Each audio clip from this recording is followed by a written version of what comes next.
Assalamualaikum warahmatullahi wabarakatuh. Halo sahabat cerita kehidupan. Apa kabar kalian semua?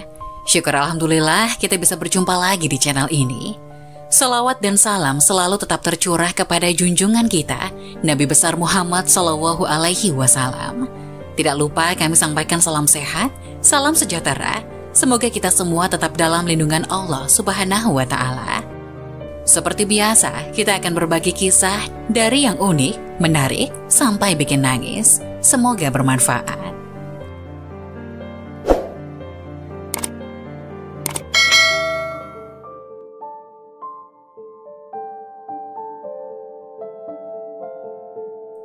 Wajib tahu, inilah 6 ciri-ciri sholat bersama setan. Salah satunya ingat itu dan ini. Bagaimana ciri-ciri sholat bersama setan? Simak penjelasannya berikut ini. Seperti diketahui, setan akan terus menggoda manusia supaya sholatnya tak sempurna, hingga membujuk manusia agar ringan meninggalkan sholat. Karena itu, Rasulullah Shallallahu Alaihi Wasallam bersabda, jika panggilan sholat dikumandangkan, maka setan akan lari sambil mengeluarkan kentut hingga ia tidak mendengar suara azan. Apabila panggilan azan telah selesai, maka setan akan kembali. Dan bila iqomat dikumandangkan, setan kembali berlari. Dan jika iqomat telah selesai dikumandangkan, dia kembali lagi. Lalu menyelinap masuk kepada hati seseorang seraya berkata, ingatlah ini dan itu. Dan terus saja dia melakukan godaan ini, hingga seseorang tidak menyadari berapa rakaat yang sudah dia laksanakan dalam sholatnya. Hadis riwayat Bukhari. Padahal sholat adalah ibadah yang paling utama dan yang pertama kali dihisab. Tentunya setan tidak akan mudah membiarkan manusia menyembah Tuhannya. Setan akan terus menempel bersama orang yang sholat agar sholatnya tidak khusyuk. Dinukil dari buku karya Dr. Hasan Al-Qudsi, 60 kultum dan tausiah terbaik sepanjang masa, disebutkan ada orang-orang yang sholat bersama setan ini. Mereka adalah sebagai berikut. 1. Orang yang was-was dalam niat. Setan membuat hatinya was-was dan tidak yakin niatnya telah sempurna. Mengulang takbir berkali-kali, hingga imam rukuk bahkan sujud, ia masih saja dipermainkan setan dalam niat dan takbirnya. 2. Orang yang ingat itu dan ini. Saat tengah sholat, setan akan mendatangi manusia untuk mengingat berbagai urusan, hingga sholat seseorang menjadi tidak khusyuk.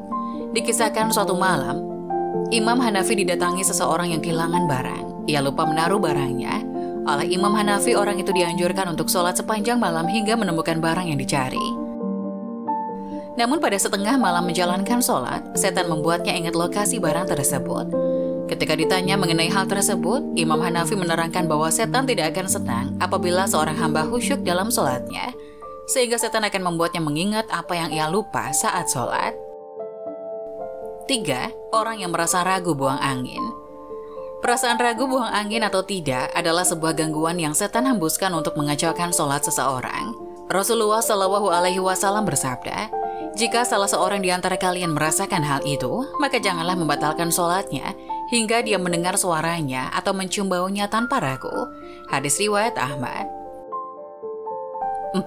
Orang yang tidak fokus pada sholatnya.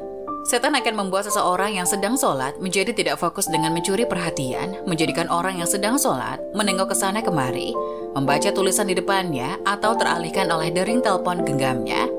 Dalam sebuah hadis yang diriwayatkan oleh Aisyah radhiyallahu anha, ia berkata, saya bertanya kepada Rasulullah tentang hukum menengok ketika sholat. Rasulullah Shallallahu Alaihi Wasallam menjawab, itu adalah curian setan atas sholat seorang hamba. Hadis riwayat Bukhari.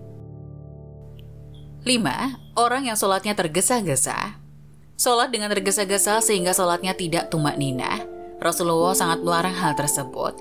Dalam sebuah hadis, Rasulullah bersabda, sejahat-jahatnya pencuri adalah yang mencuri dari sholatnya. Para sahabat bertanya, wahai Rasulullah, bagaimana mencuri dari sholat? Rasulullah berkata, dia tidak sempurnakan rukuk dan sujudnya. Hadis riwayat Ahmad. Dalam hal ini, Rasulullah menganggap perbuatan mencuri dalam sholat lebih buruk daripada mencuri harta. 6. Wanita yang sholat ke masjid menggunakan wangi-wangian. Menggunakan wangi-wangian saat ke masjid adalah salah satu perbuatan yang Rasulullah larang.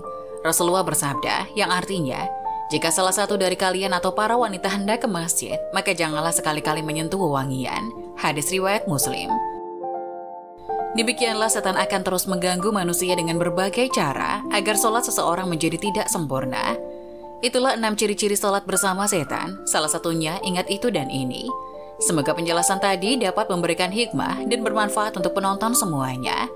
Jangan lupa like, subscribe channel ini agar tidak ketinggalan info-info bermanfaat lainnya. Sekian dari kami, terima kasih. Wassalamualaikum warahmatullahi wabarakatuh.